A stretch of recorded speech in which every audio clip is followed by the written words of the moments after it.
conversar sobre como aprender melhor. Use a cabeça e vença o desafio. Ou, em outras palavras, como se tornar um profissional na arte de aprender. Porque a gente passa muito tempo da nossa vida estudando. Só que, infelizmente, nós não somos ensinados a como estudar, a como tomar nota em sala de aula, a como memorizar, a como se preparar para a prova, como fazer prova. E cada vez o mundo está ficando mais complexo. O volume de informação hoje dobra no mundo a cada 12 meses. Você imagina, a cada 12 meses nós nos tornamos obsoletos, porque dobra a quantidade de coisa que a gente tem que aprender. Nós somos constantes aprendizes. Essa é a grande verdade. Nós somos hoje eternos aprendizes. Antigamente a gente se formava, colocava o diploma na parede e vivia às custas dele. Hoje não dá. Hoje a gente tem que estar constantemente aprendendo coisas novas. E não é preciso estar doente para melhorar, não é verdade? Não é preciso ser um estudante medíocre para melhorar. Eu sei que você já é bom, mas você pode ficar melhor ainda. Ficar melhor para quê? Porque à medida que você vai enfrentando os problemas da vida, se você tem problemas e você tem uma capacidade cognitiva de resolver os problemas, na realidade você não tem problemas. Você está apenas vivendo, porque a vida é ter problemas. É só o pessoal que mora no cemitério que não tem problemas. Porque viver é resolver problemas. À medida que eu vou aumentando a minha habilidade de resolver problemas, à medida que eu vou melhorando a minha capacidade cognitiva, aquilo que era problema deixa de ser problema, porque eu já tenho a solução. O Frederick Heisroth, do MIT, escreveu na revista Spectrum que, se você analisar os atributos das decisões profissionais até o ano 2030, o que vai ser importante para um profissional saber, ele determinou que mais de 85% vai depender da intuição e da percepção. Agora eu pergunto para você, qual foi a última aula que você teve de intuição? Ou qual foi o último ensinamento que você teve de percepção? As duas características mais importantes, determinadas por Frederick Heisroth, do MIT, sobre o que vai depender o nosso sucesso profissional, isso não é nem ensinado nas escolas. Quer dizer, se não é nem ensinado nas escolas, onde que as pessoas vão aprender? Se você perguntar para qualquer jovem, você gosta de estudar? Não sei. Você gosta de aprender? Ah, de aprender eu gosto. Todo mundo gosta de aprender, não é verdade? O cérebro foi feito para aprender. Então, nós estamos sempre num processo de aprendizado. Agora, tem uma coisa interessante. Tudo aquilo que eu aprendo com os dois lados do cérebro fica comigo para o resto da vida. Se eu aprendo a andar de bicicleta, mesmo que eu passe 20 anos sem andar, se eu subir numa bicicleta, eu ando. Se eu aprender a nadar quando criança e passar, sei lá, 30 anos sem entrar na água, se eu entrar na água, eu nado. Por quê? Porque eu aprendi com os dois lados do cérebro. Infelizmente, aquilo que a gente aprende na escola, se você fizesse hoje uma prova, a última prova que você fez como estudante na sua vida, se você repetisse essa prova hoje, você não ia tirar nem metade da nota que você tirou naquela época, não é verdade? A maioria que você aprendeu, você esqueceu. Você esqueceu por quê? Porque você aprendeu só um lado do cérebro. Em pedagogia, existe uma parte da pedagogia chamada heurística. Heurística é o método educacional que consiste em fazer descobrir pelo aluno o que se lhe quer ensinar. Ou seja, o próprio aluno vai descobrindo o processo e quando você descobre aquilo, meu amigo, acabou, ninguém tira aquilo de você mais. Eu digo para o aluno o seguinte, se você entender claramente o que o professor está ensinando na aula, você não precisa estudar em casa. Você já tem o material pronto. Como que eu vou, o que eu tenho que fazer? Eu vou anotar palavras? Eu vou anotar números? Não. Você não vai anotar nem palavras, nem números. Você vai anotar ideias. Então você tem que colocar um disco quebrado na sua cabeça quando você está assistindo a aula, e esse disco quebrado só diz uma coisa: o que ele ou ela quer que eu aprenda desse assunto. O que ele ou ela, professor, professora, quer que eu aprenda desse assunto. Esse disco quebrado vai ficar rodando durante todo o período da aula que você está assistindo. E você vai anotar não mais palavras ou números. Você vai passar a adotar ideias. Esse aqui é o grande segredo. Quando nós somos crianças, nós não temos nenhum medo de errar. Eu estou cansado de ver casais que vão com os filhos passar 1, 2, 3 anos fora, vão para os Estados Unidos, por exemplo. As crianças voltam falando inglês e o pai e a mãe não voltam falando inglês tão bem quanto as crianças. Porque o pai e a mãe ficam naquele negócio. Bom, quando eu estiver falando bem, aí eu vou falar. Só que para falar bem tem que praticar. Como a criança não tem essa dificuldade, ela não tem esse problema, o que acontece? Ela fala. Porque o erro é parte integrante do processo de aprendizado. O erro, quando bem interpretado, é altamente pedagógico. Quando tudo dá certo, você não aprende nada. Agora, quando dá errado, você pode aprender com o erro. Então, a primeira sugestão que eu tenho para você, erre, porque é errando que você aprende. Se você fica com muito medo de errar, o que acontece? Você não aprende nada. Existem pessoas que se fecham totalmente. Elas acham que já passou o tempo de escola, que agora não precisa aprender mais nada, que o que ela aprendeu é o suficiente para o resto da vida, o que não é verdade. Como o conhecimento dobra a cada 12 meses, aquilo que você aprendeu provavelmente vai servir muito pouco, porque muita coisa vai modificar. O mundo hoje não é mais de quem sabe. O mundo hoje é de quem aprende. Porque quem sabe pode saber coisas que são obsoletas, que não servem mais. Muitas vezes o que atrapalha a gente não é o que a gente não sabe, é o que a gente sabe e que não funciona mais. E a gente aprende com o quê? A gente aprende com o cérebro. Então, se você me permite, eu vou ter uma conversa com você agora sobre a estrutura cerebral, sobre a anatomia e sobre a fisiologia cerebral. Nós temos, na realidade, dentro do nosso cérebro, dentro do nosso crânio, melhor dizendo, 3 cérebros. Nós temos o cérebro reptiliano porque nós herdamos dos répteis.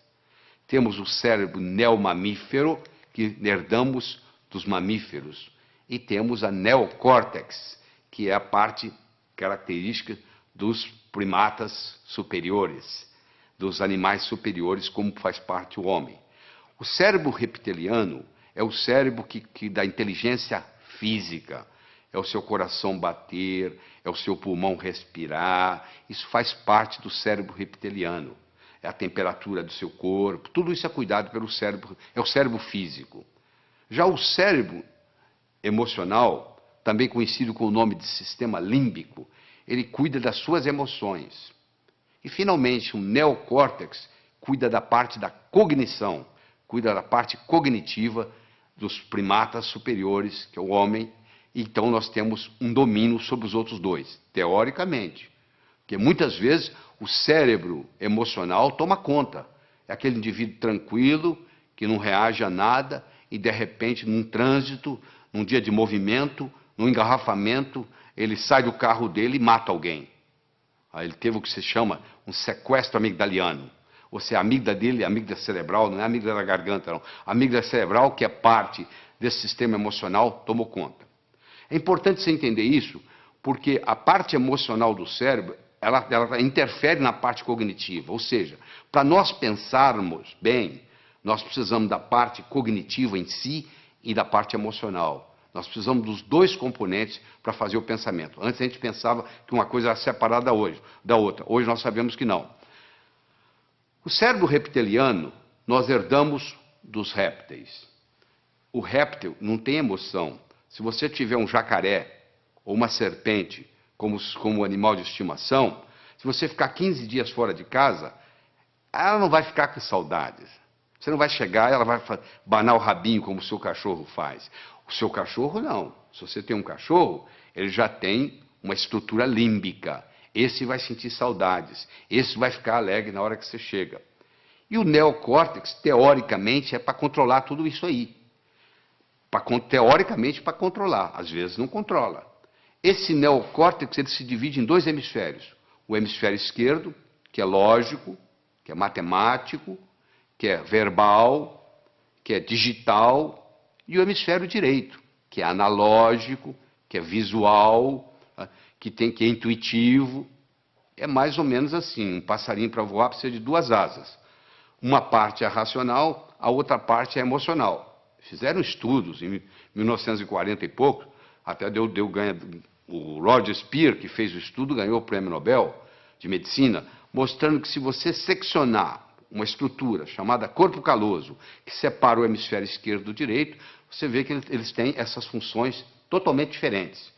E quando cerrado, quando cortado o corpo caloso, eles começam a trabalhar de uma forma independente e às vezes muito problemática. Alguns dos pacientes comissurotomizados, chamava-se comissurotomia essa cirurgia, um deles não conseguia sair de casa.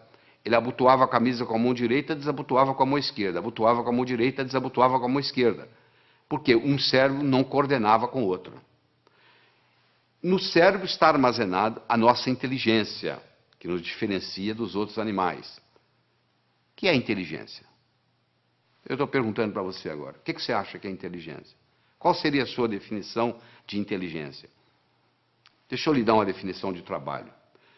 Inteligência é a habilidade em fazer distinções, fazendo visível o invisível e com isso podendo intervir. Se alguém estiver envenenando a minha água com arsênico e eu não sei, eu vou continuar tomando a água e posso morrer envenenado. Eu só vou parar de tomar a água se eu estiver consciente de que eu estou sendo envenenado. Ou seja, na hora que eu fiz a distinção que eu estava sendo envenenado, que eu parei de beber água.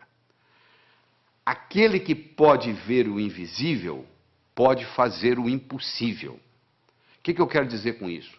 Se eu consigo ver algo que você não consegue, eu consigo fazer algo que você não consegue. Dá uma olhada nessa imagem que está aí na tela. O que é isso aí? Se você nunca leu um livro meu, se você não leu o meu livro Sucesso Não Ocorre Por Acaso, provavelmente você está vendo aí borrões de tinta. Eu vou dizer para você, tem mais que borrões de tinta aí. Aí tem uma vaca, aliás, uma novilha Nelore. Olha aí para você ver.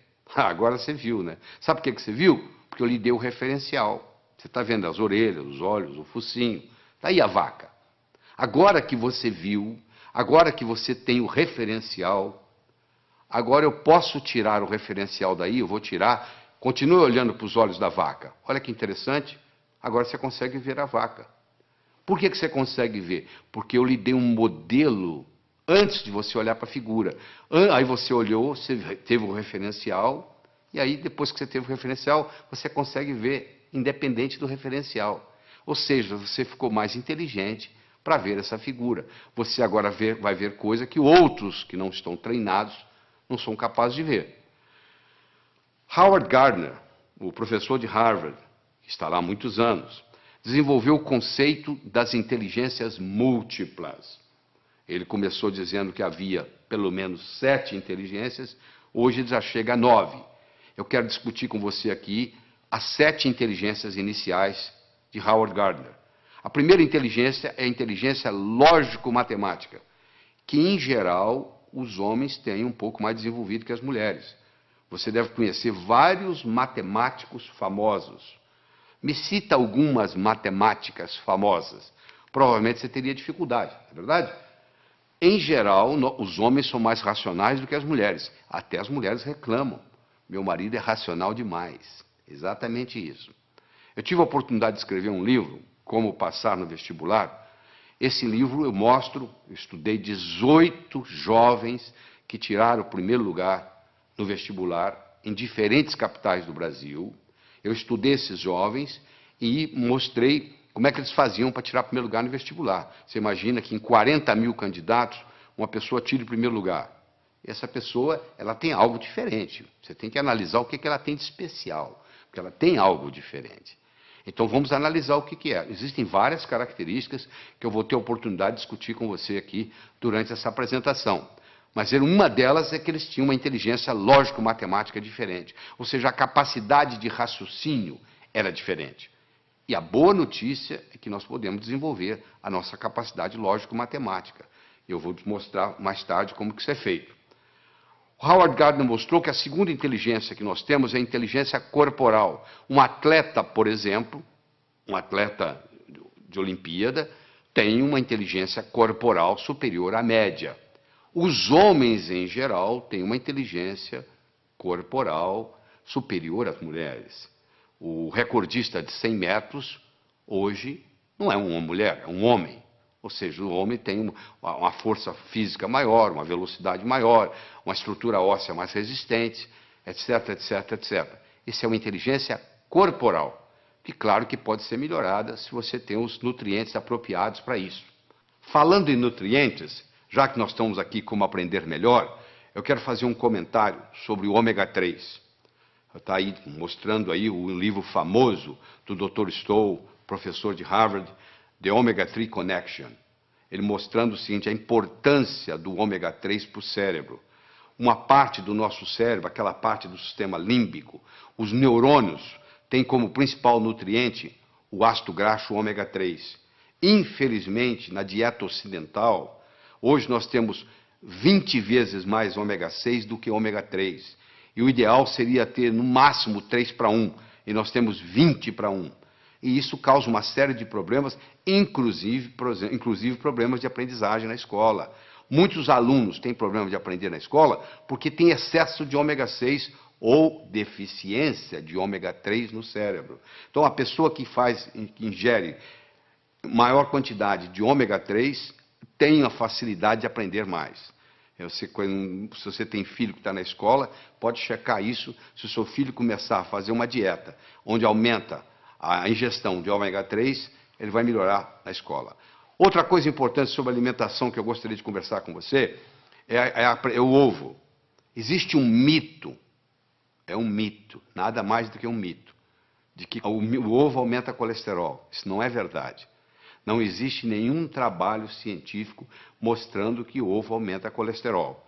O trabalho mais sério que tem sobre ovo, eles pegaram 30 estudantes de medicina de Harvard, deram 25 ovos por dia durante 3 meses, e sabe o que aconteceu com o colesterol? Baixou.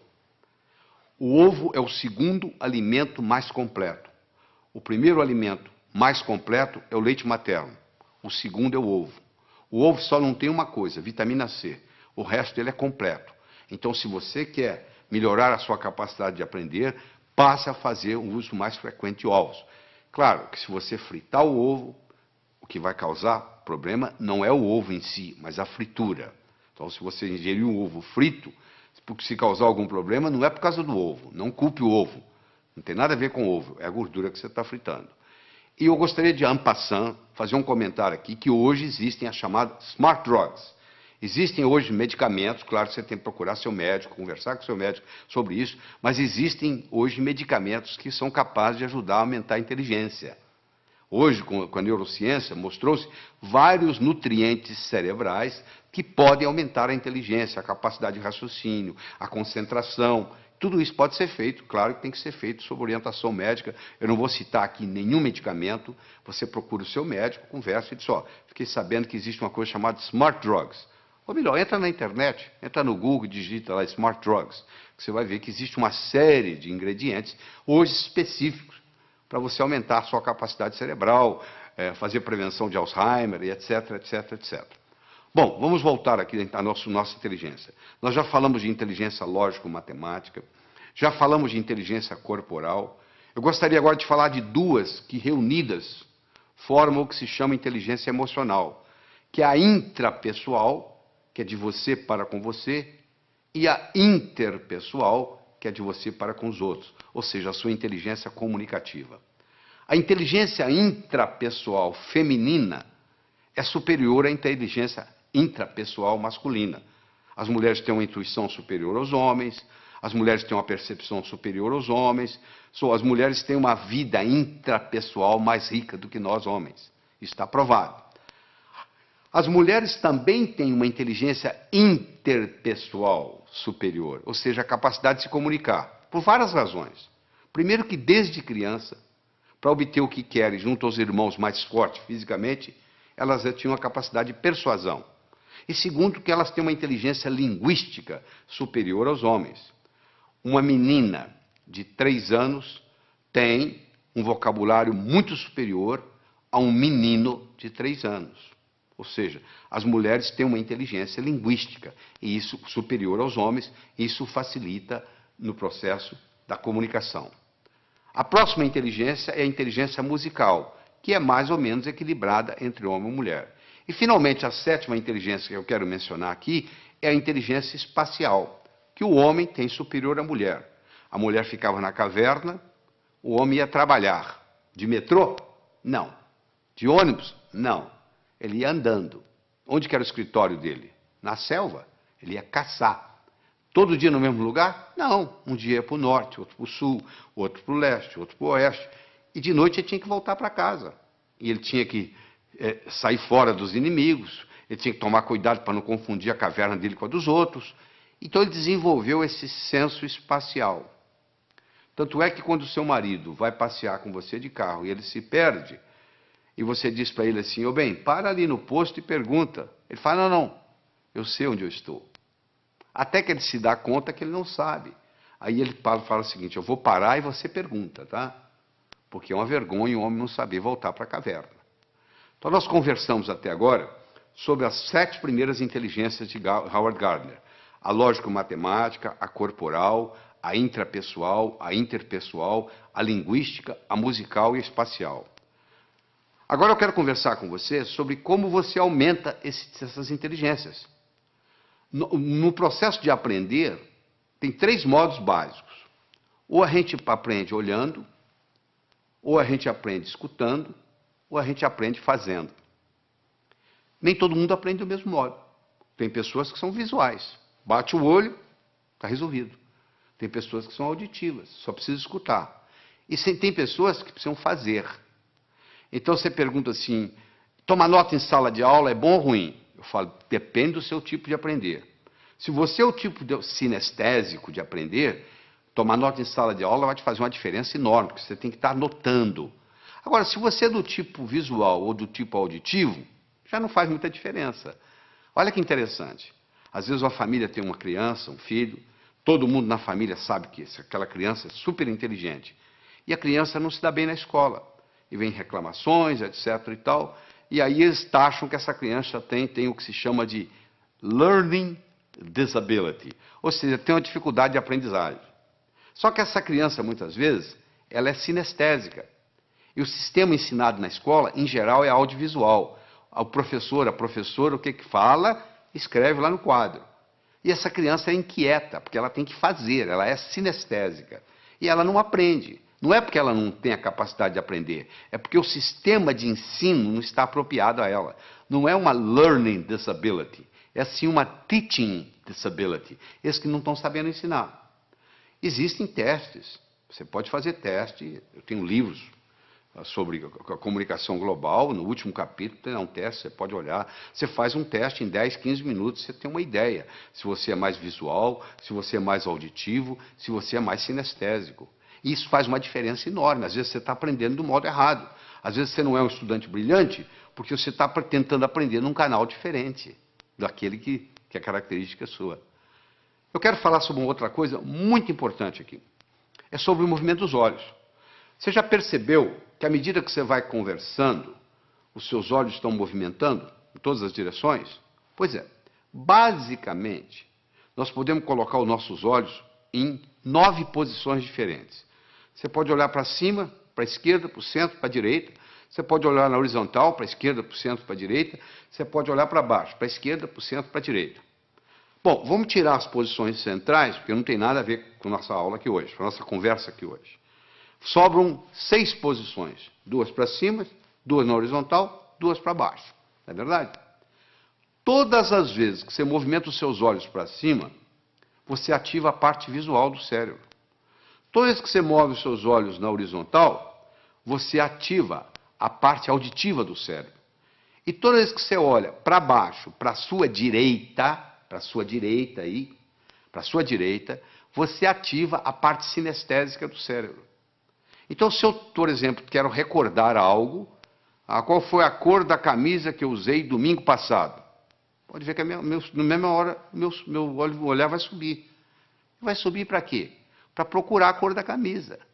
Ora, se eu olho para cima, para a minha esquerda, olha a sua esquerda aí, olha aí no slide. Se eu olho para cima, para a esquerda, eu estou recordando coisas. Se eu olho para cima, para a minha direita, eu estou construindo coisas. Então, se eu estou estudando e eu quero memorizar alguma coisa, uma fórmula de física, por exemplo, eu vou olhar para cima, primeiro para a minha direita, para poder construir aquela forma de física dentro da minha cabeça. E depois eu vou olhar para cima, para a esquerda, para eu poder recordar, repetir aquela forma de física, até que ela fique parte da minha estrutura psicológica. Isso é muito importante entender, porque o movimento do olho facilita o processo. Olha só que interessante. A pessoa vai fazer o vestibular, vai fazer um teste, e chega lá e diz, eu dei branco. Por que ela deu branco? Porque ela colocou a cabeça para baixo, olhando para a prova, olhando para o teste. E faz essa pergunta, e ela esqueceu a forma de física. Se ela tivesse simplesmente levantado a cabeça e olhado na posição certa, ela teria resolvido o problema. Mas como ela está olhando para baixo, não teve a oportunidade de ter acesso ao campo visual, aquela forma de física não vem na cabeça dela. Então isso aí, nós podemos gastar horas e horas e horas estudando isso aqui, mas não é só a finalidade disso. Mas eu quero que vocês entendam que diz que os olhos são as janelas da alma, eu diria também que os olhos são as janelas da mente. É interessante.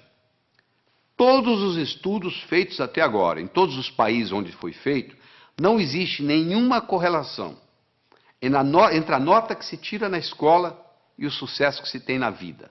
Em outras palavras, eu posso ter um estudante medíocre, que vai ser um grande empresário, ou eu posso ter um CDF, que não vai dar nada na vida. Não existe nenhuma correlação. É importante você pensar isso. Por que não existe uma correlação?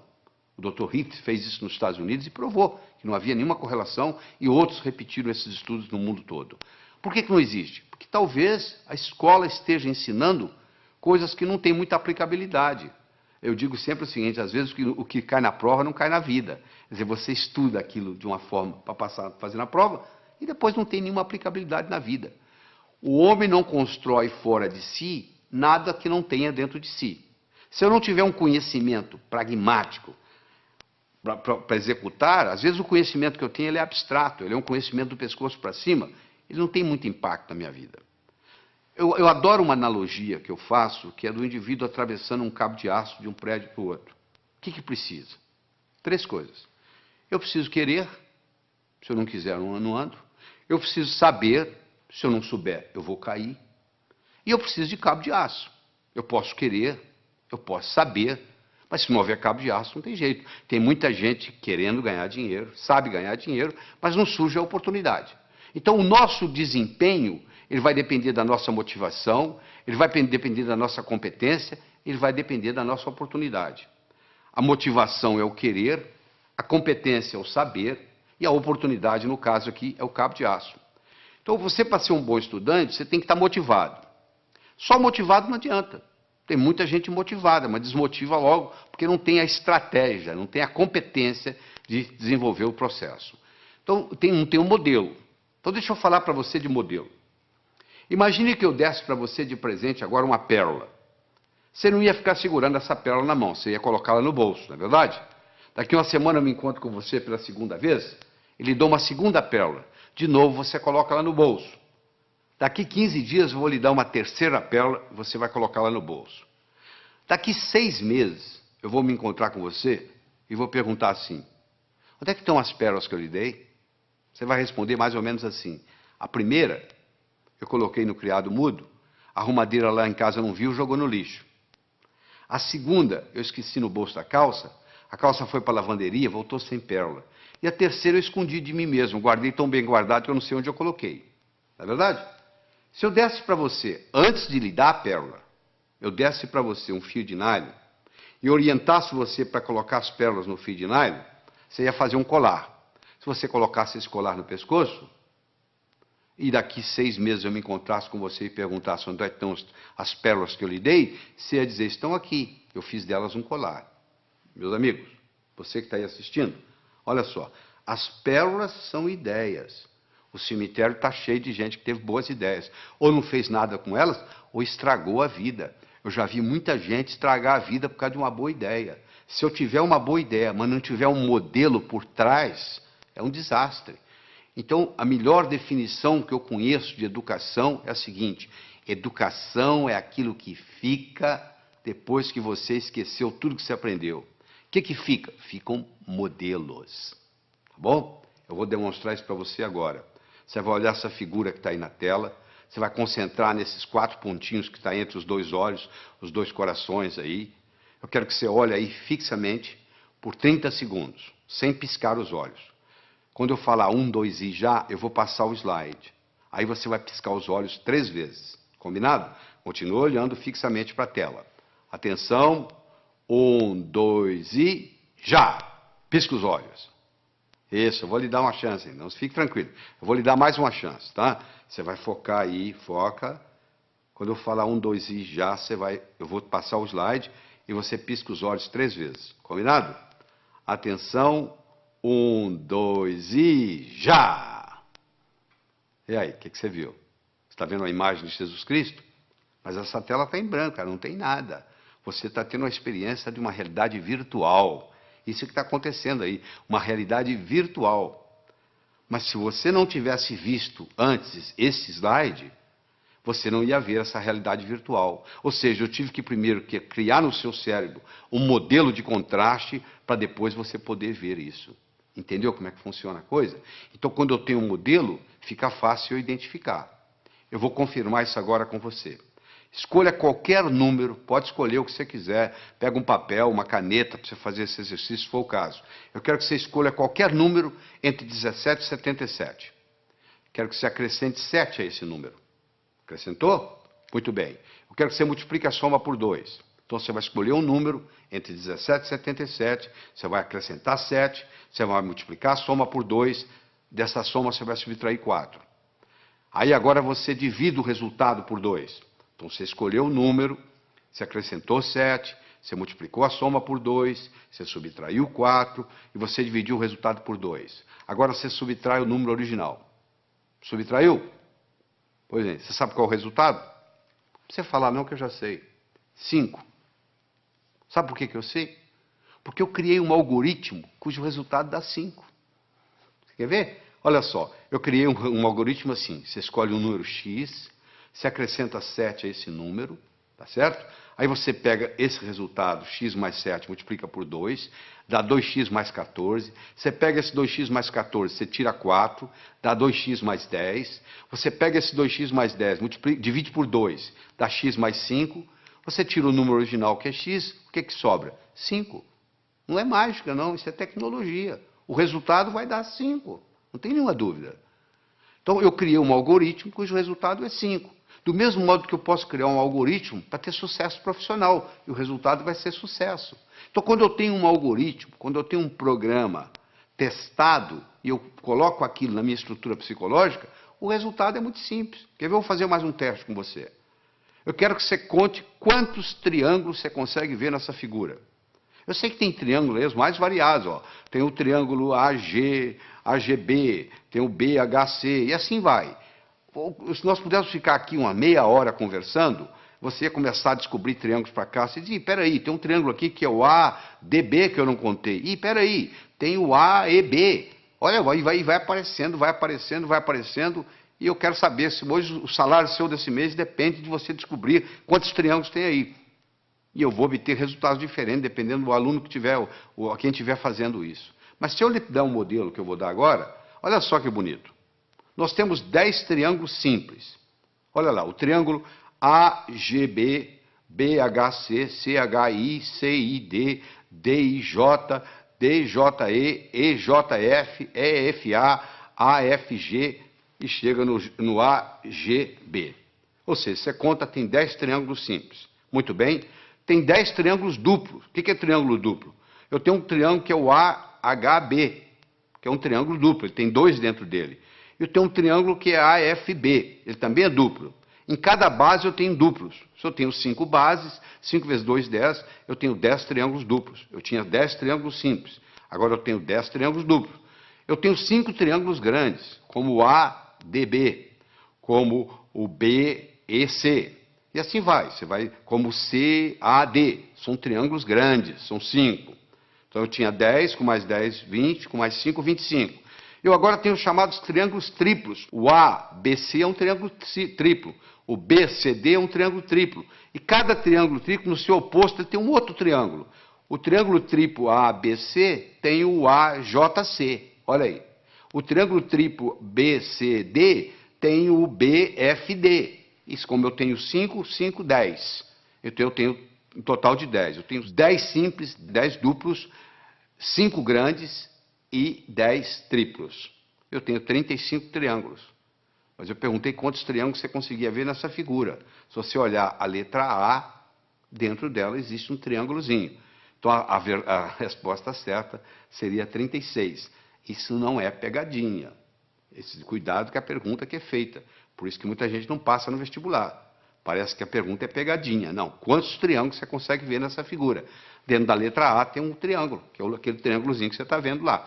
Então o total seria aí 36. Agora que você aprendeu a contar os triângulos simples, os duplos, os triplos, os grandes e o que está nas letras, pronto, agora você criou um modelo de como contar triângulos.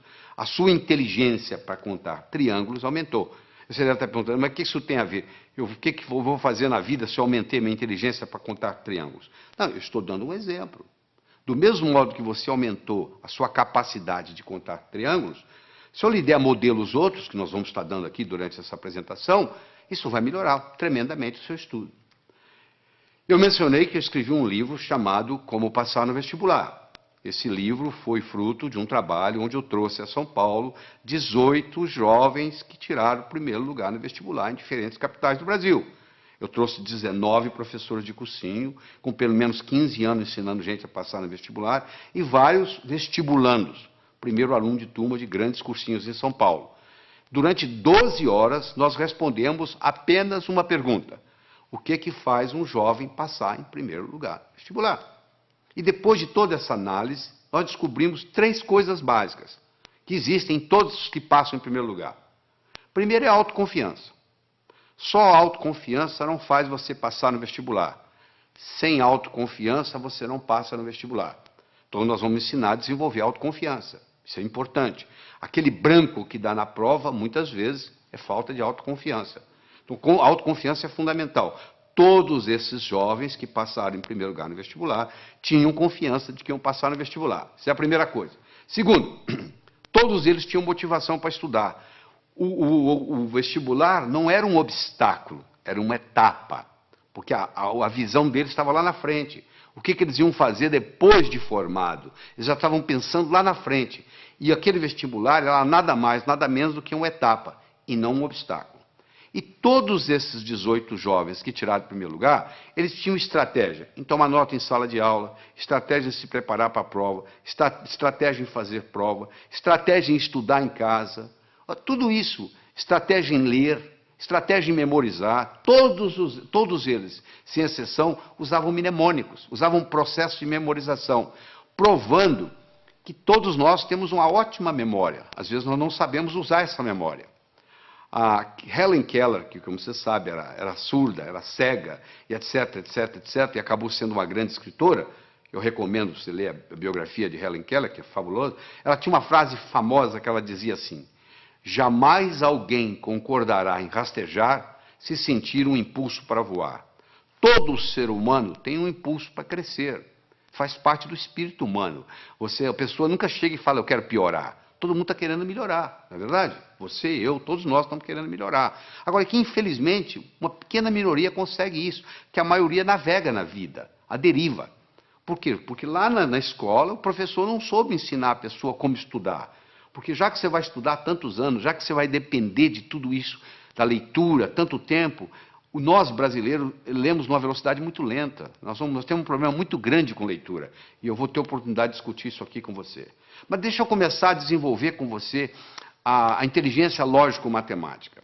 Então eu tenho um probleminha aí, olha que bonito. 9 executivos se encontram para a discussão de um projeto.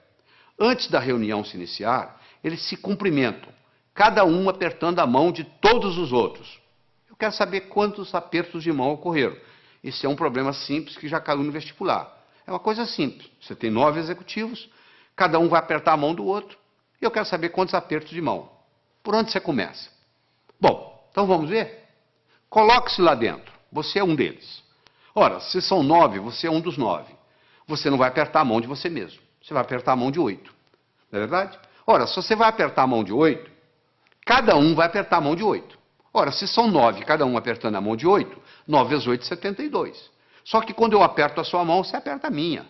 Então eu tenho que dividir isso por 2. São 36 apertos de mão. Ah, que beleza, quer dizer que é assim? E se fosse 8? Vamos pegar 8 executivos. Bom, se são 8 executivos, cada um não vai apertar a própria mão, ou seja, vai apertar a mão de 7. Cada um dos 8 vai apertar 7 mãos. 8 vezes 7, 56. Dividir por 2 dá 28. Ah, e se fossem 6 executivos? 6 vezes 5, 30. Não é verdade? Dividir por 2, 15. 15 apertos. Olha que bacana. Aí eu chego a um algoritmo, que eu tenho que multiplicar o número de executivos vezes o número de executivos menos 1, dividido por 2. Se eu tivesse 10 executivos, você me responde agora. Quantos apertos de mão? 10 vezes 9, 90. Dividido por 2, 45. 45. Quanto tempo você gastou para fazer isso? 1 segundo. Por que você gastou 1 segundo? Porque eu criei no seu cérebro um algoritmo. De repente, nesse assunto, você ficou mais inteligente. Se eu começo a criar algoritmos básicos para você, esses algoritmos básicos vão criando, vão aumentando a nossa inteligência lógico-matemática. Eu disse no começo, e vou repetir, que inteligência é coisa que se aprende, é coisa que se adquire. Só 15% da nossa inteligência é herdada. 85% é adquirida. Em qualquer fase, em qualquer idade, em qualquer profissão, nós podemos melhorar a nossa inteligência. Essa é que é a boa notícia que eu tenho aqui para todos nós. Fundamental. Você acabou de aprender e agora. Quer dizer, quando você encarar um problema desse, 9 executivos, 10, 11, 12, 8, 7, agora que você tem um algoritmo, ficou relativamente simples. Deixa eu conversar um pouquinho sobre a autoconfiança. Se eu colocar uma tábua de 40 centímetros de largura, 10 metros de comprimento aqui no chão, você consegue andar nela. Essa mesma tábua colocada entre 2 postes, já não é a mesma coisa. Você vai lá e treme na base e não anda.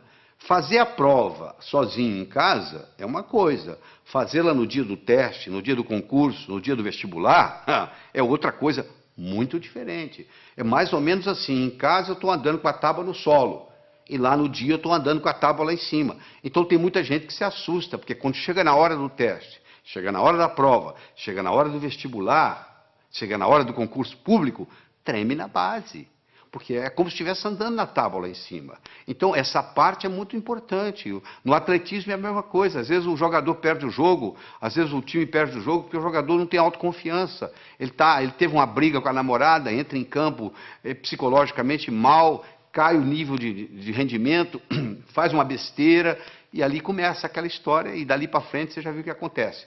Então é muito importante nós entendermos esse aspecto. Deixa eu dar só um exemplozinho. Vamos imaginar que você gosta de futebol, tá? Que você está domingo à tarde assistindo uma partida de futebol. E o seu time, fizeram um pênalti contra o seu time, e o atacante principal do seu time vai bater o pênalti.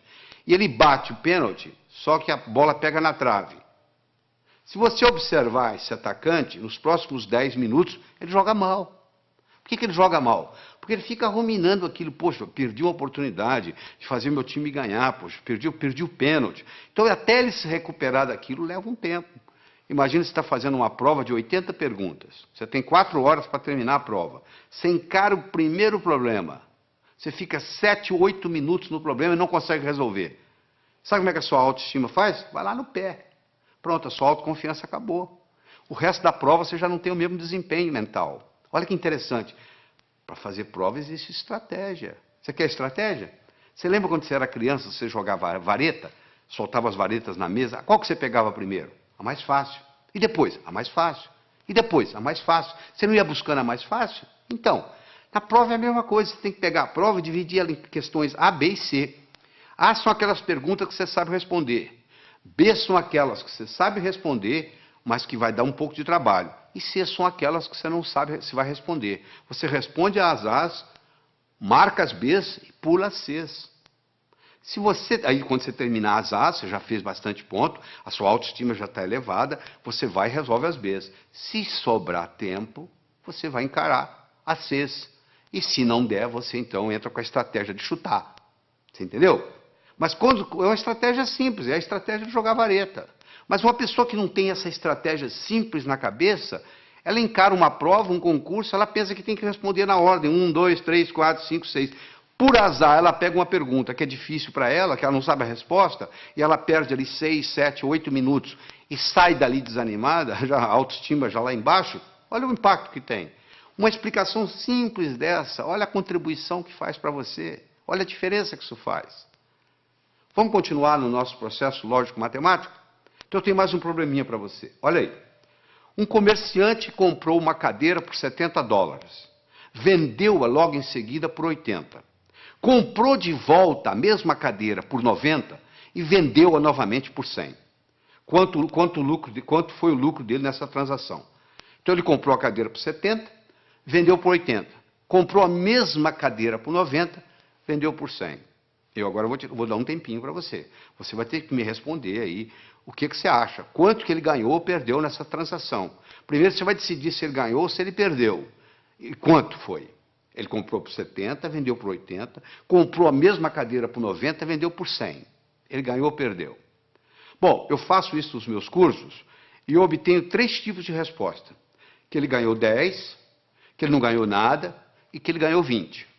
Então, se tem 3 respostas para o mesmo problema de matemática, uma está certa e 2 estão erradas. Então, tem alguém errando. Eu não sei qual o seu raciocínio no momento. Seja ele qual for, eu vou consertá-lo, não se preocupe. Mas você tem que fazer isso junto comigo aqui agora. Eu vou voltar no slide para você garantir que você está me acompanhando. Um comerciante comprou uma cadeira por 70, vendeu logo em seguida por 80. Comprou de volta por 90 e vendeu novamente por 100. Qual foi o lucro dele nessa transação? Então você vai ter que decidir se é o 1, se é o 2, se é o 3. Se ele ganhou 10, se ele não ganhou nada ou se ele ganhou 20. Se você acha que ele ganhou 10, você fez um tipo de raciocínio que está exposto aí no slide para você ler em detalhes. Você raciocinou de um modo que o seu resultado foi 10. Né? Você acompanha aí o raciocínio na tela aí, foi o raciocínio que você fez.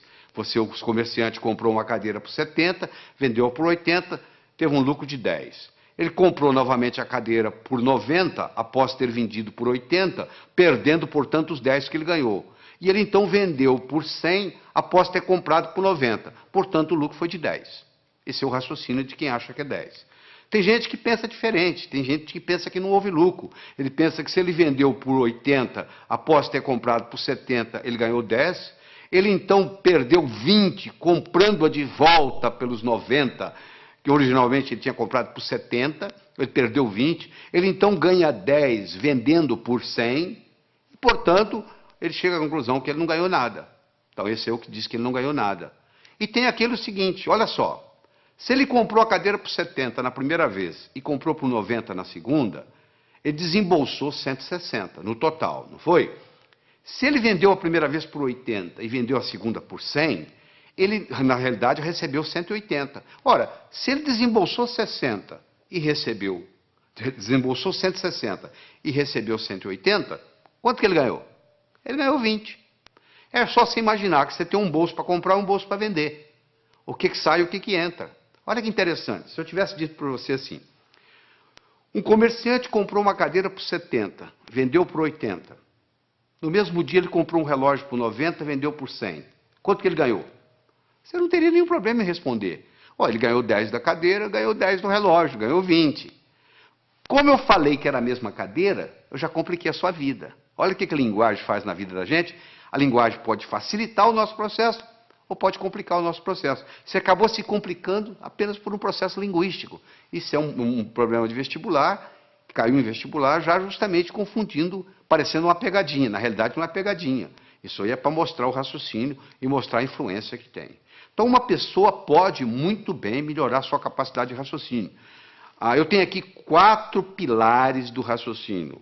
Um eu chamo de passo a passo, o outro eu chamo de visualização, o outro eu chamo de reformulação e o outro eu chamo de exclusão. Esses são os 4 pilares. Quando eu ensino para a pessoa a trabalhar com esses 4 pilares, essa pessoa automaticamente melhora a sua inteligência lógico-matemática. Então vamos fazer o seguinte, vamos começar com passo a passo. Eu tenho as seguintes cores. Eu gosto do laranja mais do que eu gosto do vermelho. Eu gosto do verde menos do que eu gosto do azul. Eu gosto do azul menos do que eu gosto do anil. Eu gosto do vermelho menos do que eu gosto do violeta. Eu gosto do verde mais do que eu gosto do amarelo. Eu gosto do violeta mais do que eu gosto do anil. E eu gosto do laranja menos do que eu gosto do amarelo. Qual a minha cor favorita? Olha que eu tenho aqui só 7 cores. Imagine se eu tivesse 70 e fizesse esse raciocínio. Olha onde que você chegaria.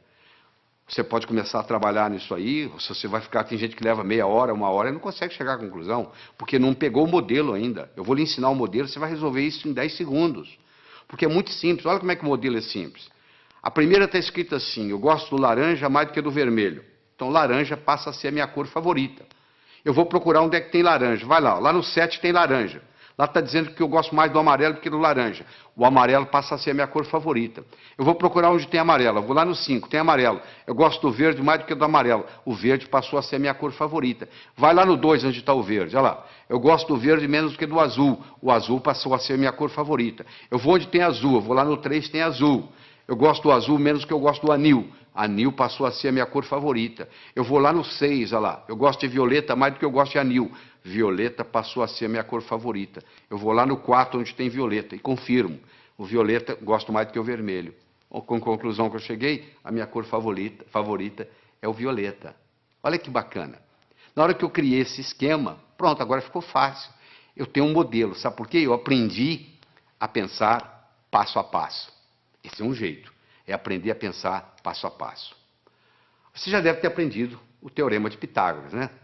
O quadrado da hipotenusa é igual à soma dos quadrados dos catetos. Se a minha hipotenusa é 5, que no caso aí é o A, o quadrado de um dos catetos é 4, 4 vezes 4, 16, do outro é 3, 3 vezes 3, 9, 16 e 9, 25, o quadrado de 5 é 25.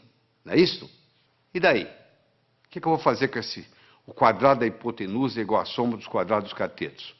O que isso vai ter? A aplicabilidade que isso vai ter na minha vida? Olha aí na figura. Você está vendo aí, ó?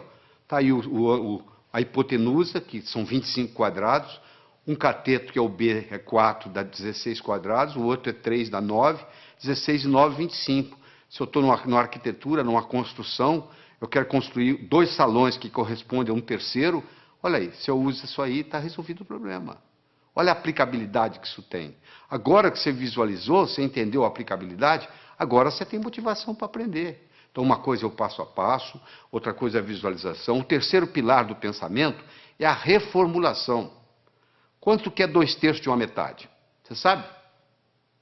2/3 de uma metade. Metade de 2/3 é 1/3.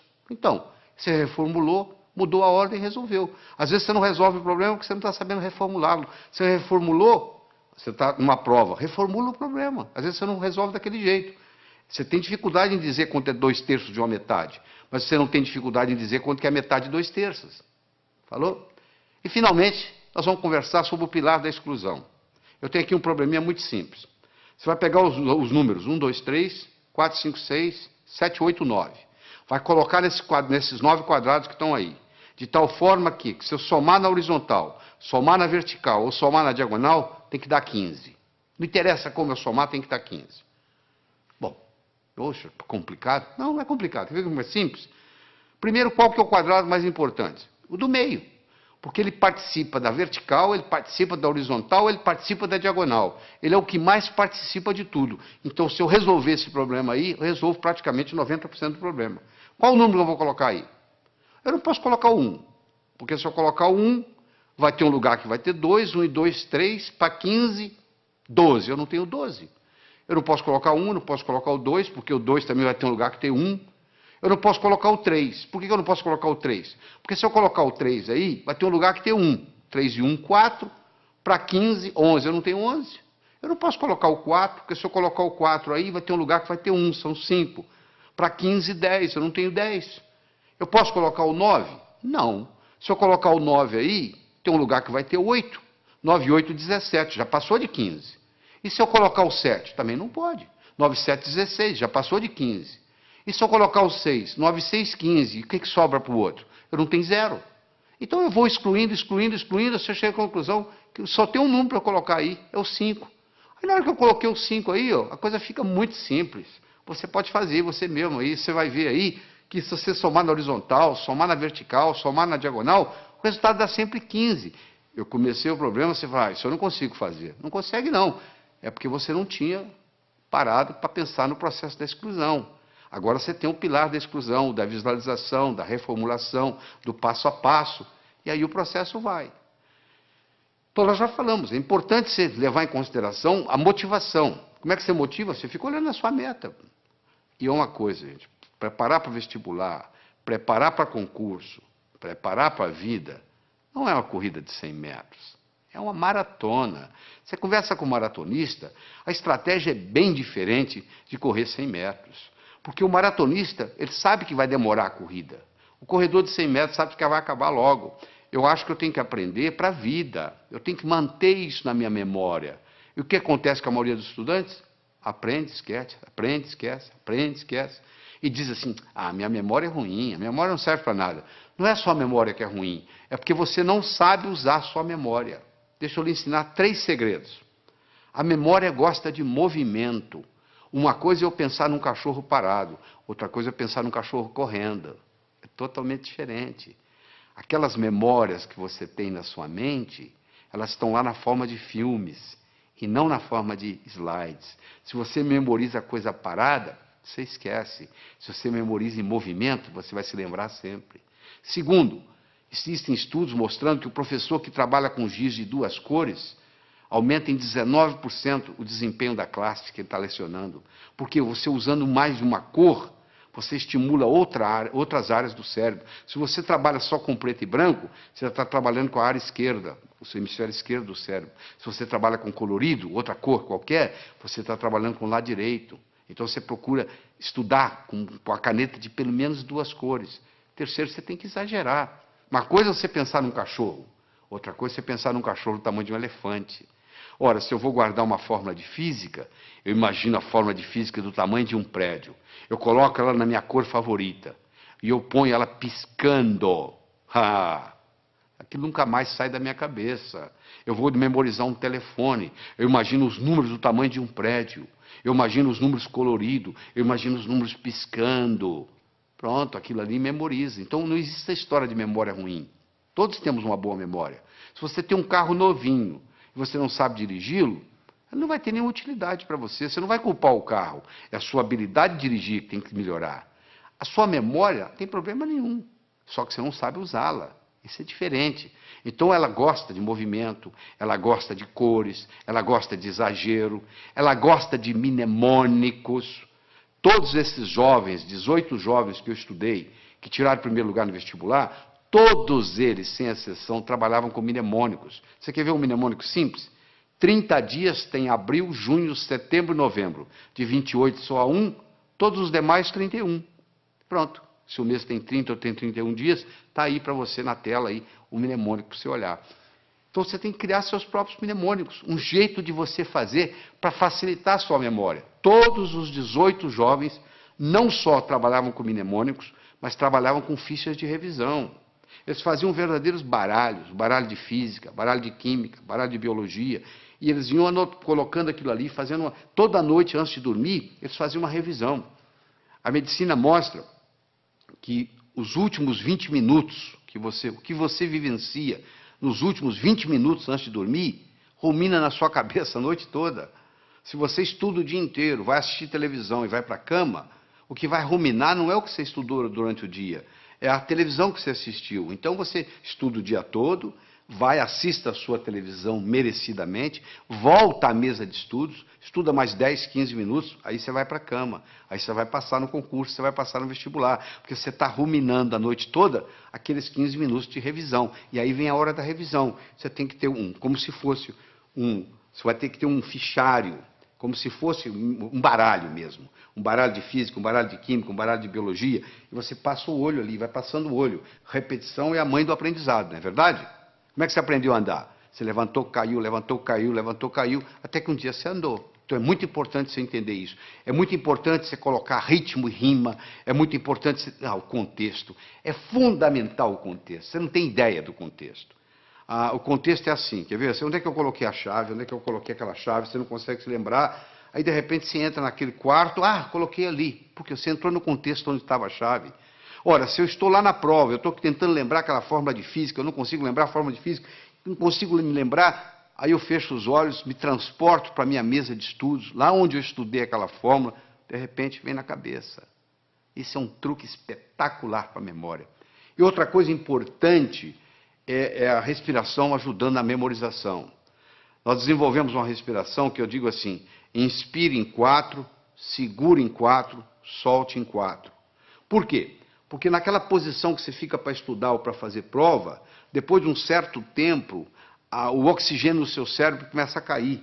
E você sabe que o cérebro ele exige oxigênio e glicose para funcionar. São os dois combustíveis que o cérebro usa. Faltou oxigênio, o desempenho não é o mesmo. Faltou glicose, o desempenho não é o mesmo. Eu recomendo para as pessoas que vão fazer concurso, vão fazer vestibular, levar no bolso umas 3 ou 4 barrinhas de chocolate. A cada 40, 50 minutos dá uma parada, respira em 4, segura em 4, solta em 4, 4 vezes, reoxigena o cérebro, come a barrinha de chocolate, absorve a glicose, aí você abasteceu de novo para mais 40, 50 minutos. Isso faz a diferença, às vezes, entre passar e ter que fazer o cursinho no ano que vem, novamente. Deixa eu falar um pouquinho sobre leitura. 80% ou mais daquilo que você vai aprender na sua vida, você vai aprender através da leitura. Nós temos 3 tipos de leitura. Você faz a leitura do prazer, a leitura crítica e a leitura específica. Você vai procurar uma coisa específica e vai lá e pesquisa. O problema é que nós, brasileiros, temos uns vícios muito grandes com a leitura. Nós temos problema com a velocidade da leitura, temos problema com a compreensão e temos problema com a memorização. Essas 3 coisas estão juntas: velocidade, compreensão e memorização daquilo que lemos. Então, deixa eu mostrar uma coisa.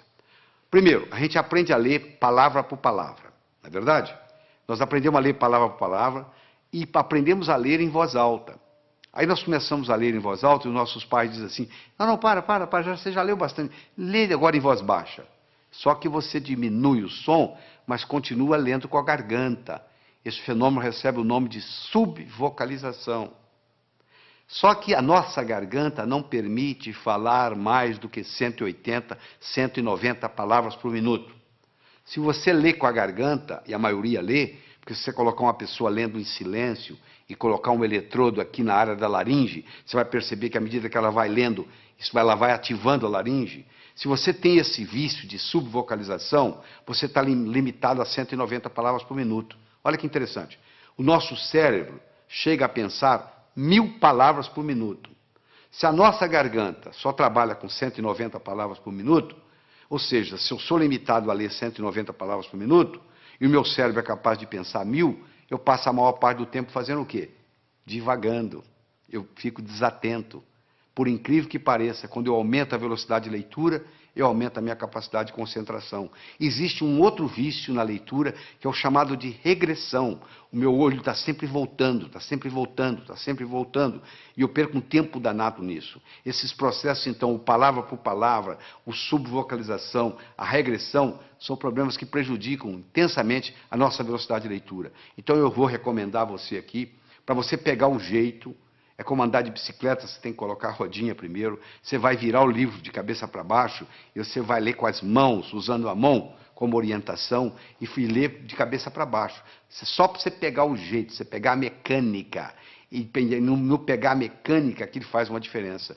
E de vez em quando existe um exercício muito interessante, que se você esfregar uma mão na outra, esfregar até esquentar, faz aí você que está me assistindo, faz aí, vai, até esquentar, aí você coloca em cima dos olhos, na mesma hora você descansa o globo ocular. Faz isso umas 2 ou 3 vezes, que vai fazer uma diferença enorme na sua leitura. Outra coisa importante.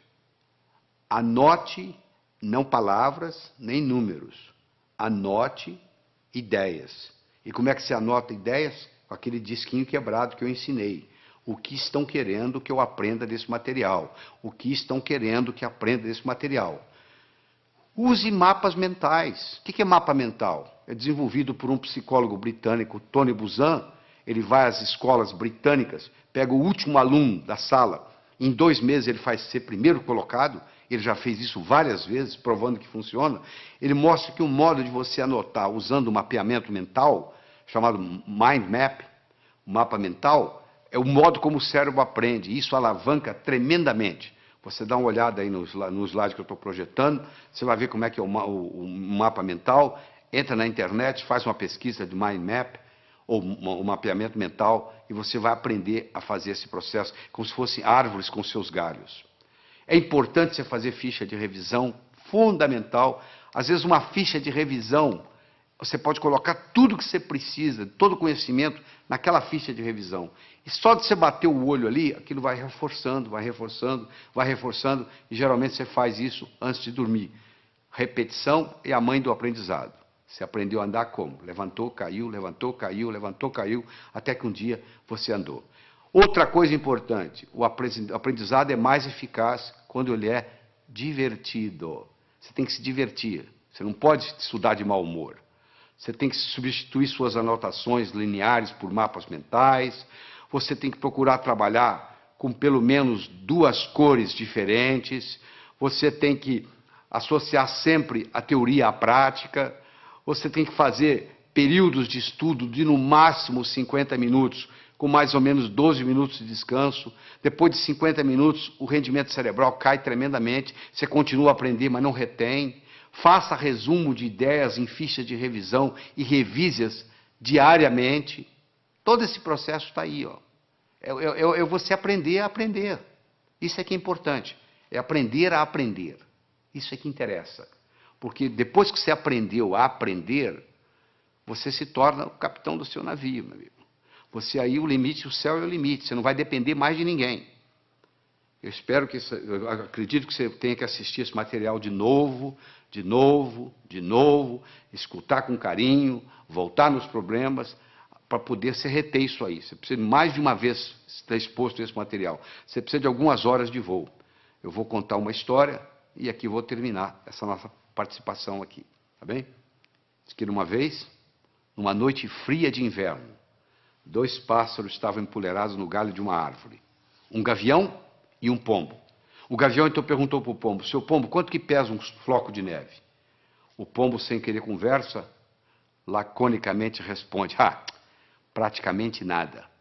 O gavião então disse: pois é, no inverno passado, numa noite como essa, nevando como agora, eu não tinha o que fazer, nem com quem conversar, eu estava empoleirado num desses galhos aqui por perto, eu comecei a contar os flocos de neve que caíam no galho onde eu estava.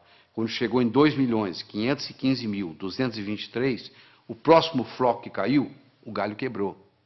Quando o gavião terminou de contar para o pombo a história, o galho onde eles estavam empoleirados também quebrou. Quem sabe esse material que você está participando, que você vai reler, reestudar, reescutar, etc, etc, etc, talvez seja o próximo floco de neve que vai quebrar o seu galho para o resto da vida. Porque hoje, no mundo do conhecimento, antigamente, na época da terra, valia quem tinha terra. Na era industrial, valia quem tinha dinheiro. Hoje a moeda mudou e muita gente não se deu conta disso. A moeda hoje se chama conhecimento. Você é rico ou você é pobre em conhecimento. Então, você aprendendo a aprender, você alavanca a sua vida para poder adquirir mais conhecimento e, com isso, aumentar a sua riqueza. Evite o mal, faça o bem, viva a sua vida extraordinariamente. Tchau.